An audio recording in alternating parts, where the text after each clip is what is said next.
Well, hello there.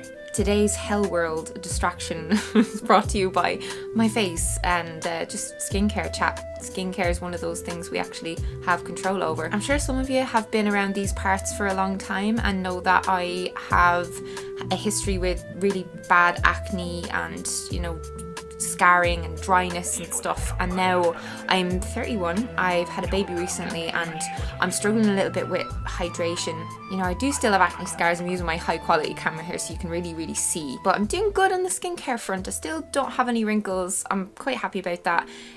So yeah, morning time skincare products will depend on how my skin is doing. I think that's really important to point out when you're talking about skin routines. As my skin is so dry right now, I'm using as many hydrating products as possible. I keep this Hydrating Milky Cleanser by PIXI in the shower. It's a rich but really gentle cleansing cream, and it has coconut and probiotics and jojoba. It's just a really lovely morning product. After cleansing at the moment, I'm using some kind of a mist. So here I'm spritzing myself with rose water, just anything really to dampen my skin before applying a hyaluronic acid serum.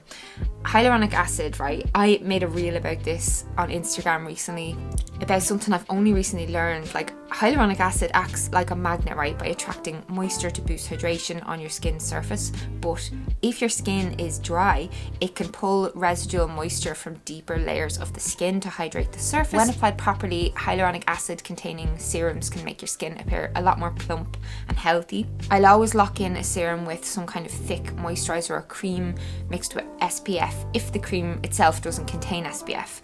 And I do this every day, even if I'm going nowhere, I'll wear SPF. It's the best prevention against wrinkles. And because my skin is so dry right now, I'm pulling out the big guns: Cicaplast, Baume, B5, by Roche, Posay, which I actually use on my baby's eczema and as a nappy cream, but it helps to soothe and reduce dry patches and provides this kind of long-lasting protective barrier on your skin, and my skin really likes it. I know it might be too heavy for some people. It's enriched with vitamin B5 and it has glycerin and a bunch of other things which come together to deeply nourish and moisturize dry, like uncomfortable skin. So I definitely don't wear makeup every day, but I get a lot of questions about makeup when I am wearing. I really go a lot lighter with products than I used to, just using my hands, no makeup brushes or anything. So yeah, I was using my ring light here and it wasn't showing up what the makeup would actually look like.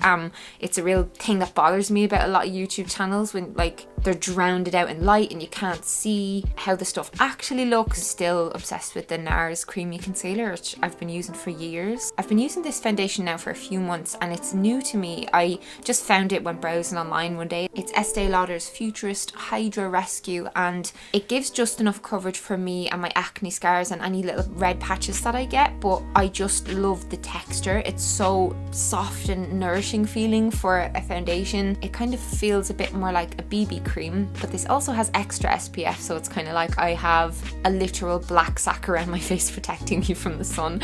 I'm able to find my exact skin shade with this range. I'm all about trying to get some kind of glow off of my skin, because for so many years when I had acne, I was always trying to go super matte to like hide any sort of shine on the spots, because if you have acne and there's a lot of texture there, glowy skin tends to be something you want to avoid. Yeah, anyway, this is Melanie trying to get down with the kids, and I am doing that blush technique now where you bring the blush across like the tops of your cheeks and also across your nose.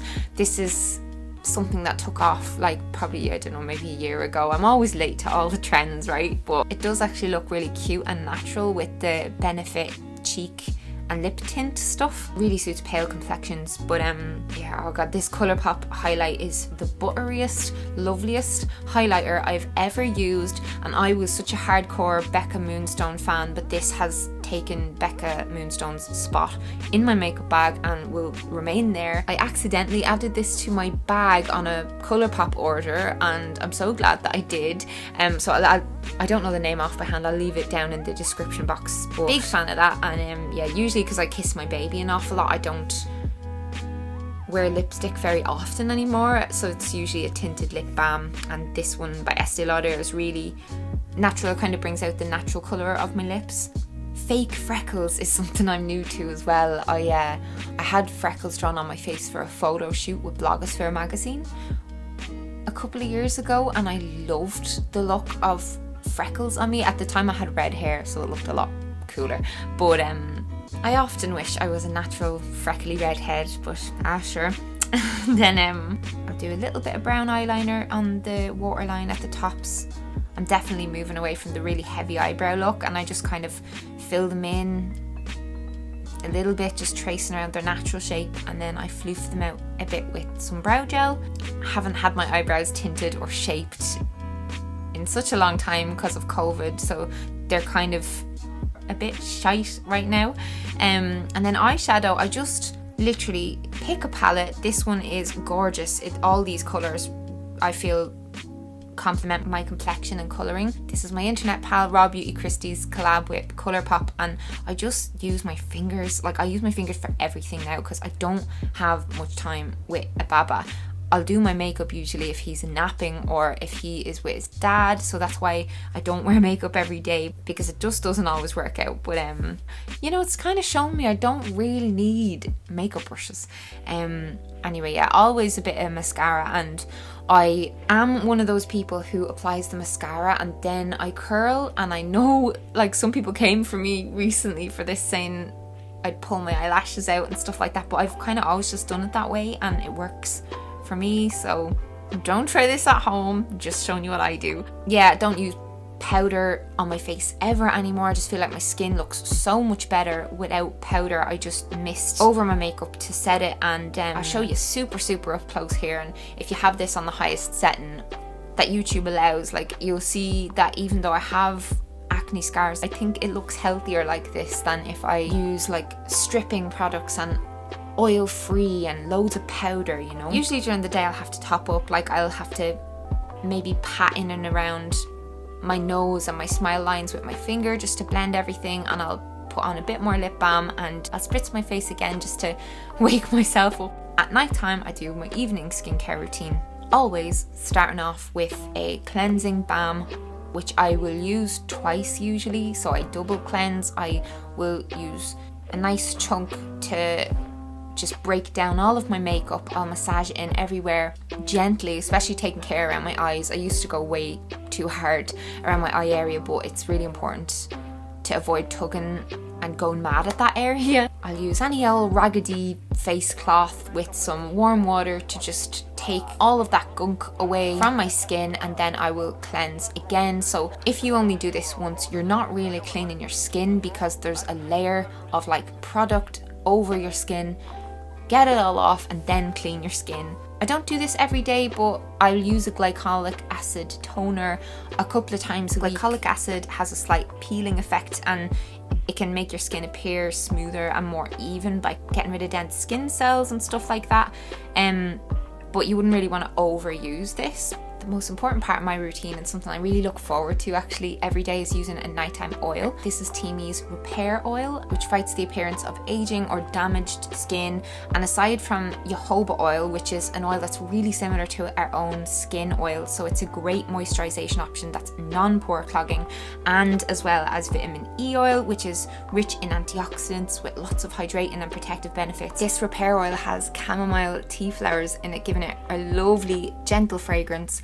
And these were traditionally used by the Romans and Greeks and Egyptians to treat wounds and promote healing. It definitely lessens the look of dehydration and fine lines on my face. I use a facial roller a few times a week, but once a week I do gua sha massage, and doing this is really great for releasing tension in your jaw, and it also gives your skin a boost.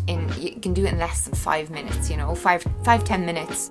Gua sha is an ancient facial tool used in traditional Chinese medicine, crazily relaxing. To do it, you just clean your skin, apply the oil, and massage from the center of your face, moving outwards with kind of gentle but firm pressure, holding the tool flat against your face, and use a slow, mindful speed, always massaging away from the center of the face. Down your chin, up your forehead, and from the nose out across the cheeks. I start off with my neck. I love how radiant it makes my skin. I believe it has improved the appearance and elasticity of it, and it allows for better absorption of the skincare products. kills any facial muscle tension I'm experiencing. There's lymphatic drainage going on, which can help to depuff your face so much. Like, my face literally is a different shape than it used to be because I don't hold so much water in there anymore. And yeah, just still loving doing that thing. And then slugging is a new thing I'm doing. I talked about this in my first Project Reset episode on my channel, which is a series I'm doing. But I do slugging with Vaseline. So take a dollop of Vaseline and just smear it over to lock in whatever oil or moisturiser I've used. It's a Korean beauty trend. You do it after your skincare. It's just using petroleum jelly, whatever kind of brand you want, and that does not replace your moisturiser. It's supposed to just help prevent water loss by creating a barrier to help your skin become more hydrated with your products. Because we're in the winter, I wanted to start trying this, but like, it's budget friendly, it's quick and easy, it's recommended for dry skin, which is what I have. Like, it's not recommended for acne prone skin, so just know that. And yeah, people all around the world rave about this, so I'm doing this now a month and a half, and I'm happy to share that with consistency. It is helping to bring back my pre-pregnancy glow, and that's what my face gets up to in a day. Let me know what products you're loving down below, and I'll see you in another video very, very soon.